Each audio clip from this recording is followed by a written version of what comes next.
पुनर्मित्रम पुनर्भार्या च पुनर्मह एतत् सर्व पुनर्लभ्यम ना शरीरम पुनः पुनः। बार बार वित्त पाया जा सकता है, बार बार मित्र पाया जा सकता है, बार बार पत्नी भी पाई जा सकती है, लेकिन बार बार जन्म नहीं पाया जा सकता, बार बार मनुष्य का शरीर नहीं पाया जा सकता। और हम बहुत भाग्यवान हैं कि इतना अधिकारी भगवान ने बनाया है कि हम कथा मंडप पर बैठ सकते हैं, बैठ करके कथा सुन सकते हैं। और भागवत की कथा को तो सभी सुनते हैं। स्थावर जंगम अड्डज उद्भिद सोयदस जरायुज सभी भगवान की कथा को श्रवण करते हैं, लेकिन कथा मंडप तक आ केवल मनुष्य ही सकता है, वही बैठ करके भगवान की कथा को सुन सकता है। अगर हम कलयुग में भव से पार होना चाहते हैं तो केवल भगवान का नाम ही है जो जीवन का सार है। इसी से हम भव सागर पार हो सकते हैं। जो भगवान के नजदीक नहीं होता ना, उसका जीवन कैसा रहता है? अभिमान से भरा हुआ, दिखावे से भरा हुआ। उस व्यक्ति को केवल दिखावा ही दिखता है। अरे हम इतना अच्छा वस्त्र पहनेंगे, इतना अच्छा कपड़ा पहनेंगे तो सामने वाला कहेगा अरे वाह कितना अच्छा कपड़ा पहना है इसने। सारा जीवन हमारा दिखावे में ही तो चला जाता है, लेकिन दिखावे का कोई मोल नहीं रहता। आप अगर फटे कपड़े भी पहने हो ना, और फटे कपड़े पहनने के बाद किसी से प्रेम से बात कर दो तो वो प्रसन्न हो जाएगा। लेकिन आप कितने भी सुंदर कपड़े में हो, लहंगे में हो या शेरवानी में हो, अगर ऐसे वस्त्रों को पहन करके भी अगर आप प्रेम से बात नहीं कर सकते तो धिक्कार है आपको। अच्छा एक बात है, आपको पता है ये जो मनुष्य होता है ना, आदमी जो होता है वो एक दुकान होता है। जब मनुष्य का मुंह खुलता है, जुबान खुलती है ना, तभी पता चलता है कि वो मनुष्य की दुकान सोने की है कि कोयले की।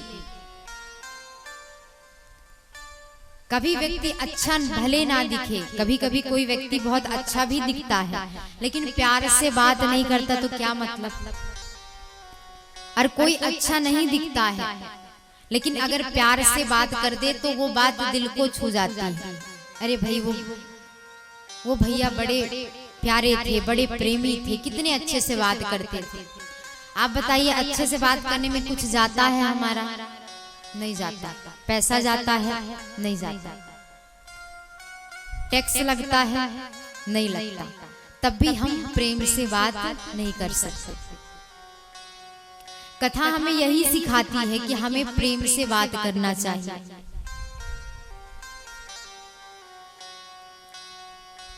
क्योंकि भागवत की जो कथा है वो हमारे जीवन को बदलने वाली है। भक्ति ही तो कथा है जो हमें सीख देती है कि हमें किस रास्ते पर चलना चाहिए।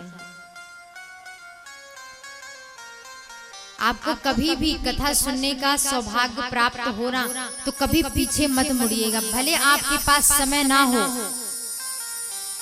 लेकिन एक दिन, 2 दिन, कुछ समय आप जरूर कथा के लिए निकालिए। आपको पता है जिसने जीवन में ये कह दिया कि मेरे पास समय नहीं है, स्वामी विवेकानंद कहते हैं कि जो जीवन में कह दिया कि मेरे पास भैया समय नहीं है, वक्त नहीं है, टाइम नहीं है, वो असल में अपने जीवन में अस्त व्यस्त है। और अगर भगवान के लिए उसे कहना पड़े कि मेरे पास टाइम नहीं है, तब तो बड़े सोचने की बात है। क्योंकि जिस भगवान ने हमें इस दुनिया में लाया, बोलने की शक्ति दी, चलने की शक्ति दी, गाने की शक्ति दी, अगर हम उनका नाम नहीं ले सकते तो फिर ये मनुष्य का शरीर व्यर्थ है। हम पूजा भी रोज करें, चाहे हम 5 मिनट ही क्यों ना भगवान की पूजा करें, लेकिन पूजा भी करनी चाहिए। आपको पता है लोग खुद को शांत रखने के लिए योग करते हैं, और बहुत से ऐसे हैं जो योग भी नहीं करते,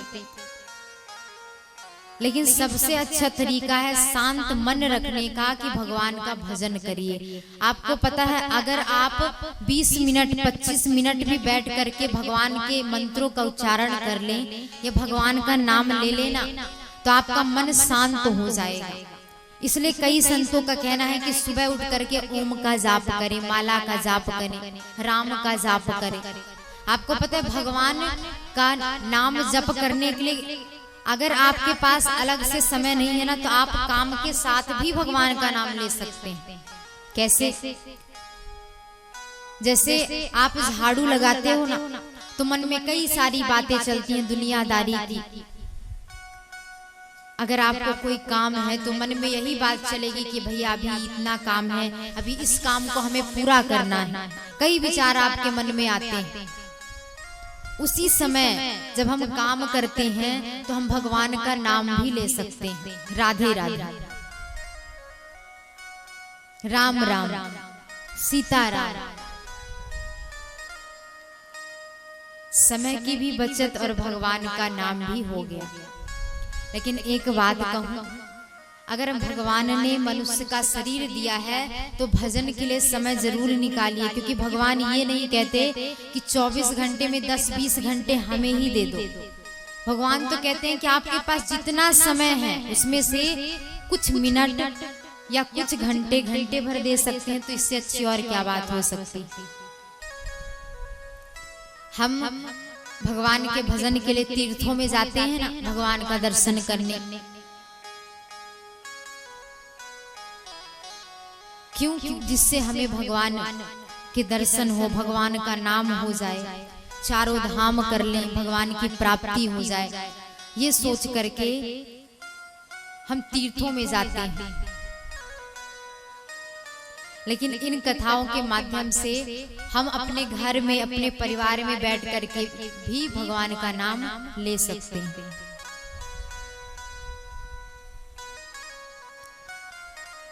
एक व्यक्ति भगवान की खूब माला किया करता था। कई लोग कहते हैं, देवी जी क्या बताएं, बच्चा इतना अशांत है कि कहना ही क्या। आस पड़ोस के लोग कह देते हैं कि बच्चा बड़ा शैतान है। शैतान कब नहीं होगा? जब आप भगवान के पास लेकर के जाएंगे।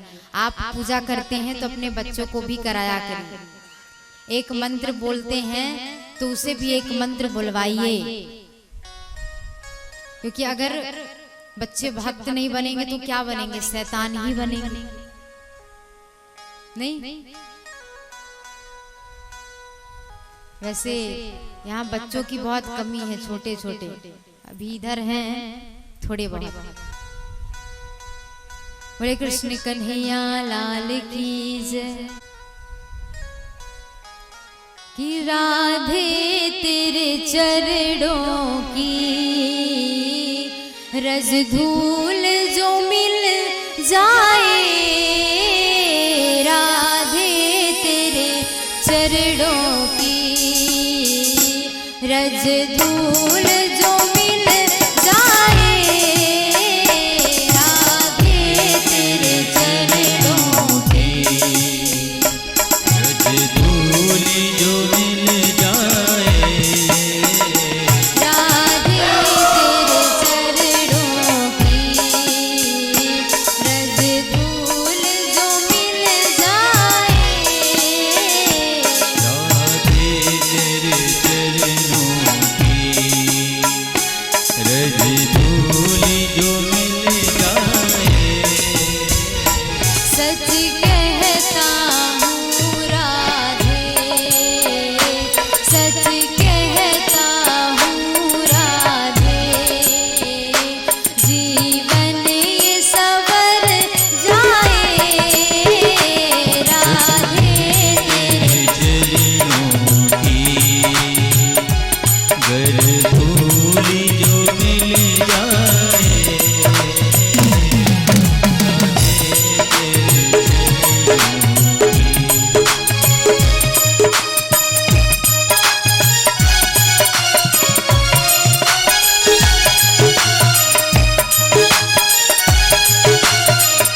ओ ये मन बड़ा चंचल है,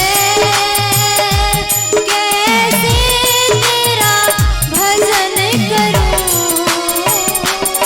ये मन बड़ा चंचल है, कैसे तेरा भजन करूं। हो ये मन बड़ा चंचल है,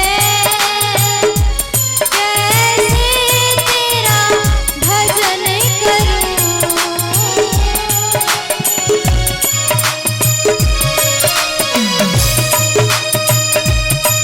कैसे तेरा भजन करूं। कैसे तेरा भजन करूं, कैसे तेरा भजन करूं। हो ये मन बड़ा चंचल है, कैसे तेरा भजन करूं। बड़ा चंचल है,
दूसरा मेहंदी लगी।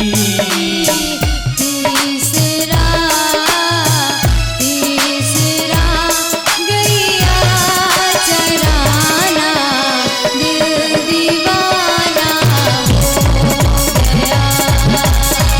तीसरा गैया चराना दिल दीवाना हो गया।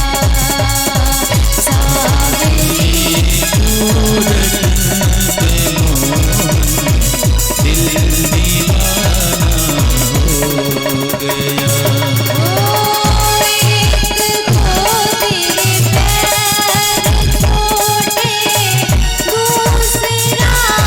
पायल बनी।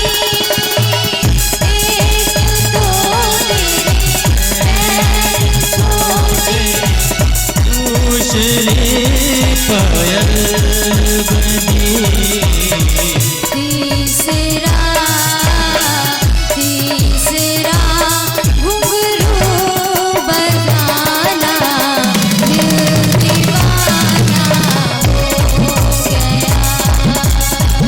तीसरा घुंघरू बजाना दिल दीवाना हो गया।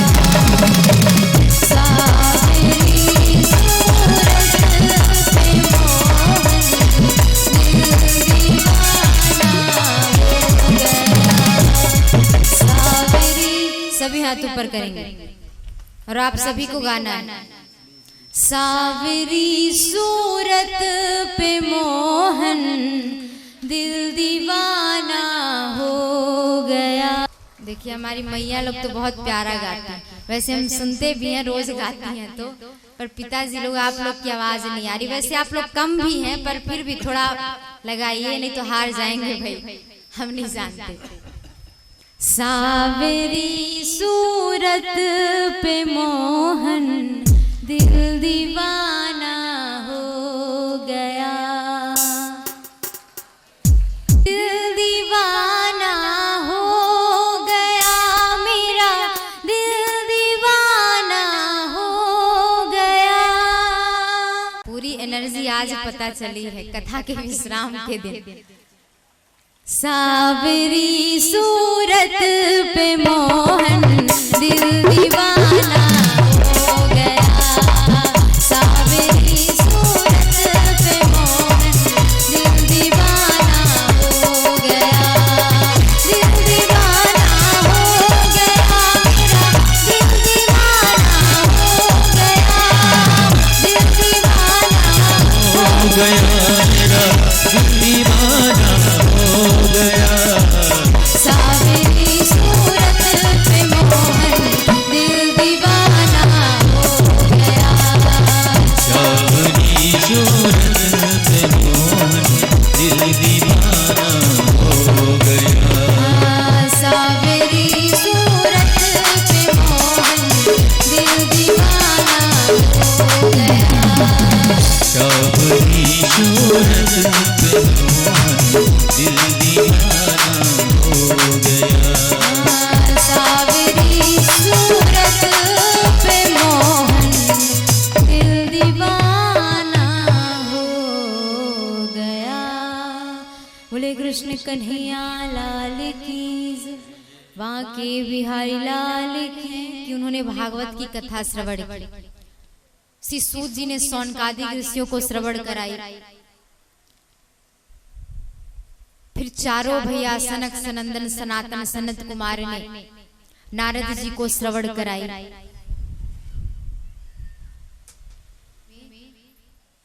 आज सुदामा जी की झांकी भी आएगी। हम सभी सुंदर रूप से सुदामा चरित्र के दर्शन करेंगे, श्रवण करेंगे। बोले कृष्ण कन्हैया लाल की। अध्याय में व्यास जी वर्णन करते हैं कि कृष्णा सीध सखा कश्चित ब्राह्मणो ब्रह्मावितम विरक्तिन्द्रियार्थेषु प्रशांतात्मा जितेन्द्रिय। कृष्ण शीर सखा कश्चित ब्राह्मणो ब्रह्मावितम विरक्तिन्द्यार्थेषु प्रशांतात्मा जितेंद्रिय। कृष्ण भगवान के परम मित्र सुदामा जी अतरंग सखा हैं। अतरंग सखा का क्या मतलब होता है? परम मित्र, बेस्ट फ्रेंड।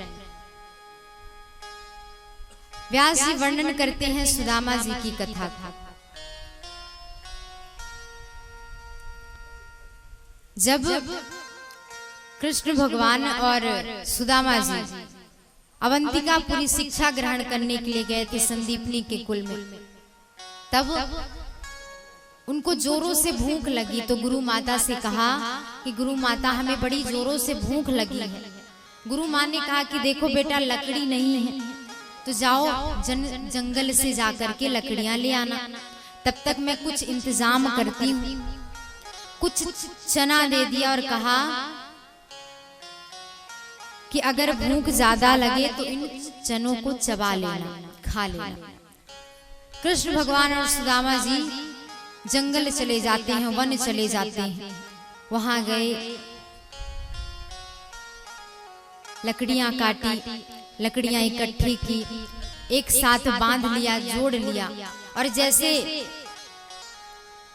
गुरुकुल की ओर जाने लगे तो जोरों की बारिश होने लगी। जब बारिश होने लगी, जोर जोर हवाएं चलने लगी, तो सुदामा जी और कृष्ण भगवान बचने के लिए एक एक वृक्ष में चढ़ जाते हैं, बैठ जाते हैं। जैसे वृक्ष में बैठ गए तो सुदामा जी को बड़ी जोर से भूख लगी। भूख लगी तो सुदामा जी ने सोचा कि बड़ी जोर की भूख लगी है, क्या करूं? फिर याद आया कि गुरु माँ ने चने दिए थे। उस चने को सुदामा जी खाने लगे। जैसे खाने लगे तो अपना हिस्सा खा लिया। अब केवल बचा कन्हैया का हिस्सा, कन्हैया का बाटा, कन्हैया का हक। तो सुदामा जी ने सोचा कि खा तो लिया लेकिन मेरा पेट भरा नहीं, अब मैं क्या करूं? तो सुदामा जी ने सोचा कि थोड़ा और खा लेता हूं, थोड़े से खाने में क्या हो जाएगा। सुदामा जी ने एक दो हाथ और लिया, उस चने को खाया। फिर सोचा थोड़ा और खा लेता हूं, तो थोड़ा और लिया और खाया। ऐसा करते करते एक समय ऐसा आया कि सुदामा जी ने पूरा चना खा लिया। अब थोड़ी देर बाद कन्हैया को बड़ी जोरों से भूख लगी। कन्हैया ने कहा कि अरे सुदामा, गुरु माँ ने हमें चने दिए थे, तुम कहाँ रखे? तो सुदामा जी रोने लगे और रो करके कहते हैं भैया मुझे माफ करना, मुझे बड़ी जोर की भूख लगी थी इसलिए मैंने चने खा लिए। इस बात को सुन करके कन्हैया ने कहा तो कोई बात नहीं, रो मत, चिंता मत करो, जाने दो, हटाओ। अब ये बात तुम गुरु माँ जी से जाकर के मत कहना कि तुमने पूरे चने खा लिए। वहां जाकर के अगर पूछा गुरु माँ ने तो यही कहना कि हम दोनों ने मिल बांट करके पाया। लेकिन इसी दृश्य को गुरु महाराज गुरुकुल से देख रहे थे। आज इस दृश्य को देख करके कहा कि सुदामा जी ने कन्हैया के हक का खा करके, कन्हैया के बाटा का खा करके उन्होंने दरिद्रता को निमंत्रण दे दिया। किसी का हक हमें नहीं लेना चाहिए, चाहे भोजन में हो, धन में हो या किसी भी चीज में।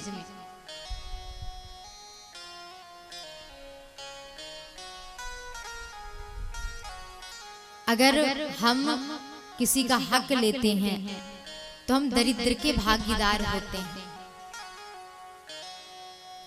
इसलिए दूसरों का हक नहीं लेना चाहिए, ना हमें किसी का धन लेना चाहिए। अगर जितना हमारे हक में है हमें उतना ही स्वीकारना चाहिए, दूसरों का हक नहीं लेना चाहिए।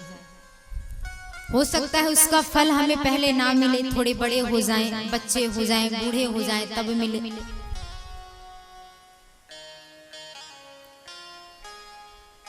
लेकिन आपको पता है हम सुदामा जी को दरिद्र नहीं कह सकते।